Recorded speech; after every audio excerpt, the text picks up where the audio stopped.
안녕하세요. 오늘 사도행전 19장 바울이 에베소에서 전도하다가 뭐 좋게 말하면 고난받는 것이고 나쁘게 말하면 욕먹는 장면인데 우리 교회도 지금 얼마 전에 이사를 했거든요. 작은 동네로.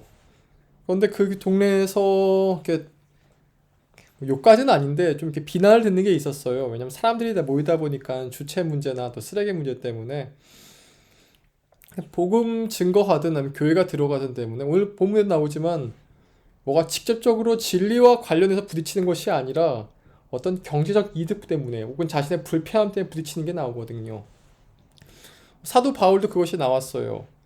그가 복음을 증거하는데 복음 증거할 때 딴 문제가 아니라 어, 경제적 이득이 해로움으로 변해가지고 나온 게 있는데 한번 그것을 바울이 어떻게 풀어가는지 한번 보면 좋겠습니다. 19장 한번 읽어볼게요. 아폴로가 고린도에 있을 때 바울이 윗지방으로 다녀 에베소에 와서 어떤 제자들을 만나 이르되 너희가 믿을 때 성령을 받았느냐 이르되 아니라 우리는 성령의 계심도 듣지 못하였노라. 바울이 이르되 그러면 너희가 무슨 세례를 받았느냐 대답하되 요한의 세례니라. 바울이 이르되 요한이 회개의 세례를 베풀며 백성에게 말하되 내 뒤에 오시는 이를 믿으라 하였으니 이는 곧 예수라 하거늘 그들이 듣고 주 예수의 이름으로 세례를 받으니 바울이 그들에게 안수함에 성령이 그들에게 임하심으로 방언도 하고 예언도 하니 모두 12사람쯤 되니라. 바울이 회당에 들어가 석 달 동안 담대히 하나님 나라에 관하여 강론하여 권면하되 어떤 사람들은 마음이 굳어 순종하지 않고 무리 앞에서 이 도를 비방하거늘 바울이 그들을 떠나 제자들을 따로 세우고 두단노 서원에서 날마다 강론하니라. 두 해 동안 이같이 하니 아시아에 사는 자는 유대인이나 헬라인이나 다 주의 말씀을 듣더라.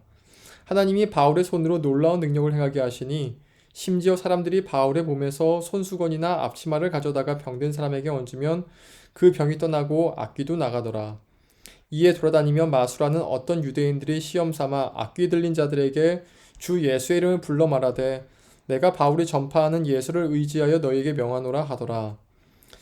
유대인의 한 제사장 스게와의 7 아들도 이 일을 행하더니 악기가 대답하여 이르되 내가 예수도 알고 바울도 알거니와 너희는 누구냐 하며 악기 들린 사람이 그들에게 뛰어올라 눌러 이기니 그들이 상하여 벗은 몸으로 그 집에서 도망하는지라.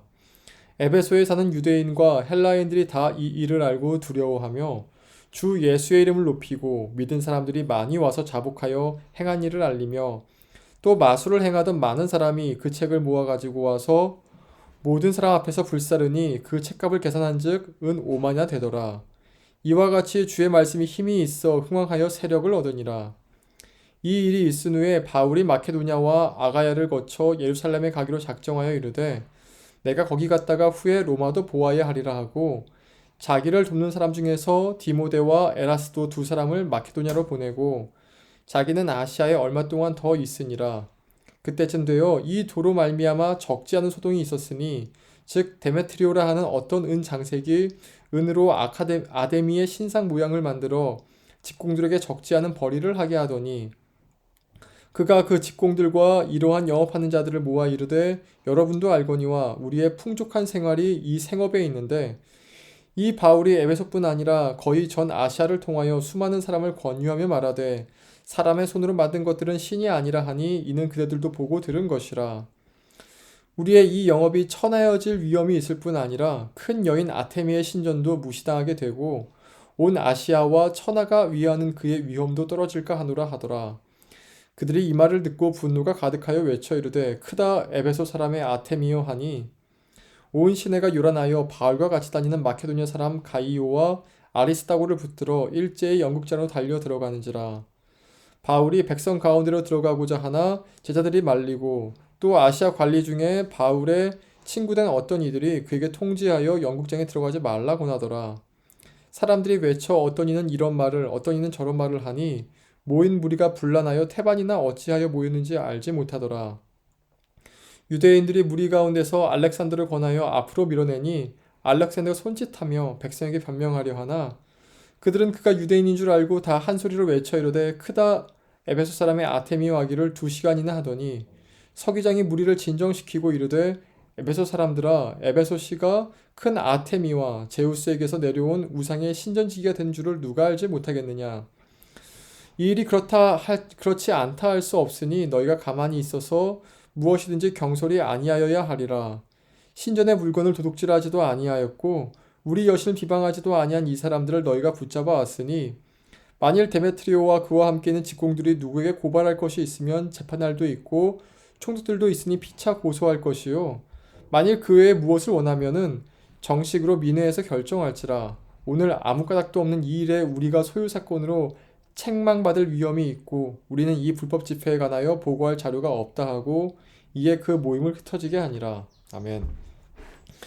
이게 바울이 이제 에베소 복음을 증거했는데 복음을 증거했다기보다는요, 바울은 믿는 사람들 더 믿음을 강하게 만들었어요. 그러니까 늘 회당에 들어가가지고 이미 구약 성서에 나온 하나님을 아는 사람들에게 복음을 알게 하고 하나님 말씀을 알게 하고 더 깊게 하고 또 성령을 성령 세례 받게 하고 이런 작업을 주로 많이 했었죠. 이제 근데 그러다 보니까 이제 그들의 교세가 커지다 보니까 이제 에베소의 주 신이었던 아르테미스의 신전과 또 그 아르테미스 신전 밑에서 경제 활동을 하던 많은 사람들의 이익을 해치게 되자 이 데메트리온 사람이 여론전을 펼친 거죠. 펼쳐가지고 에베소 시대의 많은 사람들을 선동하여서 바울을 치고자 했으나 서기장이라는 사람이 와서 이렇게 얘기하죠. 니네 말하는 거 무슨 말인지 안다. 그런데 바울은 아르테미스를 비방한 적이 없다. 비난한 적도 없고 믿지 말라 믿으라 말한 적도 없다. 그렇기 때문에 우리가 뭘 어떻게 할 그게 없다. 법적 근거가 없다. 니네가 만일 바울이 너에게 직접적인 해를 끼쳤다면은 그것을 가지고 와라. 그럼 내가 그것을 가지고 민회에 상정해 줄게. 참 중요한 게 있는 것 같아요. 그러니까 바울이 다른 종교를 비난하지 않았어요. 그러니까 싸우려 하지 않았던 거죠. 바울은 귀신도 내쫓았었고 또 자신이 믿던 유대교의 어떤 폐해 같은 것들도 분명히 했지만 다 그것은 복음을 증거하는데 했지 저 사람을 욕하고 비난하기 위해서 하지 않았다는 거죠. 뭐 우리나라에 보면 단군상 목 자르고 뭐 절의 앞에 가서 전도하고 이런 거 있지 않습니까? 구약 때는 그랬어요. 그 우상을 무너뜨리고 우상을 성전을 죽이고 했었는데 그럼 구약이라는 특별한 환경이 있거든요. 왜냐하면은 이스라엘 백성은 민족 자체가 교회였어요. 그러니까 하나님 보시기에 그래서 그들을 제사장이라 부르지 않습니까? 민족 전체를 말이죠. 근데 민족 전체가 교회인데 그 교회 안에 우상이 들어온 거예요. 여러분 지금도 아무리 신약교회라 할지라도 교회 안에 부처상이 들어오고 알라의 깃발이 들어오면은요 그 교단법상 그 사람은 파면돼요. 그게 인정이 안 되는 거예요, 교회에서는. 그런데 이스라엘 때는 민족 전체가 그랬단 말이죠. 그래서 이스라엘 때는 민족 전체가 그렇기 때문에 그 땅 자체에 우상이 들어오는 게 허용이 안 되었어요. 그러다 바울의 시대는 완전히 다르고 지금 우리 시대는 더 다르죠. 지금은 민족 자체가 교회가 아니에요. 그냥 교회가 교회예요. 믿는 사람들 무리가 교회인 거죠. 거기서는 더 엄격해요. 죄가 있다면 내보내라고 얘기를 해요. 마태복음 18장에 따른 말이죠. 그러니까 죄에 대해서 엄격해졌지만 믿지 않는 사람들에 대해서는 인정해 주는 거예요. 하지만 그들에 대해서 그들의 존중은 해주되 우리가 복음 증거할 어떤 사명이 있기 때문에 계속 복음을 증거하자라고 얘기하는 것이죠. 그래서 바울이 비난을 하지 않아요. 다른 우상 섬기는 사람들에게. 변론을 해가지고 논쟁은 하려고 하겠지만 그것도 뭐 좋은 결과는 못 맺었고 비난을 하지 않아요. 그래서 우리가 여러분 이것을 봤을 때 우리가 딴 사람을 전도하려고 하지 않습니까? 그럼 그 사람 비난하면 안 돼요. 절대로 안 돼요. 비난하면 전도가 안 돼요. 일단 뭐 불교를 믿건 알라를 믿건 저도 뭐 이슬람권을 좀 공부해봤는데 비난하면 안 돼요. 비난은 전도의 접점을 만들 수가 없어요. 혹은 비난 투의 말도 안 돼요. 한번 한 선교사님 모시고 가는데 선교사님이 이제 택시 기사에게 복음을 증거하시는 거예요. 근데 복음 증거하시다가 저는 불교입니다. 그러니까 그 선교사님이 같이 불교욕을 막 하시더라고요. 불교는 신이 아니다. 불교는 뭐다. 전도 됐을까요? 아니요. 우리 도중에 쫓겨날 뻔했어요. 그 선교사님이 왜 그러셨는지 모르겠지만 분명 저도 선교사로 3년 가까이 있었거든요. 비난은 전도가 안 돼요. 아버지 어머니 전도하기 위해서 비난하시면 안 됩니다. 특히 믿음, 유교십니까? 비난하면 안 돼요.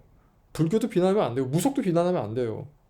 전도하려면은 그냥 복음을 증거해야 돼요. 죄인이고 그 죄를 씻어주시기 위해서 예수님이 오셨다. 그리고 더 나아간다면 좀 선격적으로 본다면 접점을 찾는 거죠. 불교와 기독교의 접점이 뭐가 있을까요? 이슬람교의 기독교의 접점은 또 뭐가 있을까요? 굉장히 많거든요. 유교와 기독교의 접점은 뭐가 있을까요? 무속과 기독교의 접점은 뭐가 있을까요? 그걸 찾아가지고 진리를 찾아가게 만들고 생각하게 만든다면은 그게 바울의 방법이었어요. 그래서 아테네에서 복음 증거할 때도 보면은 뭐 논쟁했지만 어쨌든 접점을 만들려고 했거든요. 계속해서 바울은. 이제 곧 있으면은 뭐 봄 되고 여름 되는데 우리 부모님들 위해 기도하고 또 믿지 않는 사람이 기도하는 시간이지 않습니까? 한번 접점 만들어 보세요. 뭐 요즘에는 무신론이 많으니까 무신론과 기독교의 접점은 뭐가 있을까요? 저는 이거 봐요. 무신론도 과학을 중요시 여기고 기독교도 과학을 중요시 여겨요. 굉장히 중요시 여겨요. 기독교는. 중세의 모든 과학자들의 어떤 사상적 근반을 보면요. 이 땅은 하나님이 만드셨다. 근데 그 하나님은 질서의 하나님이시다. 성경을 보니까 질서의 하나님 만든 세상이라면은 이 세상에도 질서가 있을 것이다. 그 질서가 뭘까? 여기서부터 시작되거든요. 한 번씩 여러분 어떤 그런 접점을 만들어 가지고 비난은 안 돼요. 복음을 증거하는 은혜가 있길 원합니다. 기도하겠습니다.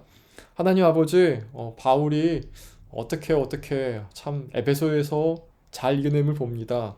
아버지 우리도 복음을 증거할 때 비난하지 않게 하소서, 싸우려 들지 않게 하시고 그들과 화평하게 하시고 복음 증거하는데 은혜의 능력 있게 인도하여 주시옵소서. 예수님 이름으로 기도하였습니다. 아멘. 내일 봅시다.